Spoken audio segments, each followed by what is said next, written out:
Hey everyone, today I'm going to show you a quick and easy trick to enable dark mode for WhatsApp on your phone. Let's get started. First, open the WhatsApp application on your phone.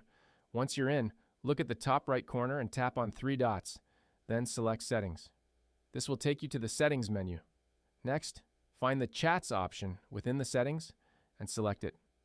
Now, here's the trick to enable dark mode.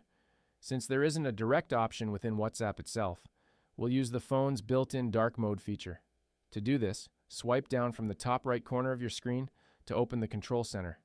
In the Control Center, locate the brightness slider. You'll see the dark mode icon in front of brightness slider.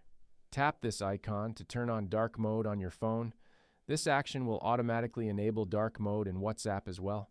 And that's all there is to it. You've successfully enabled dark mode for WhatsApp on your phone using this simple trick. If you found this video helpful, please give it a thumbs up and consider subscribing to the channel for more useful tips and tricks.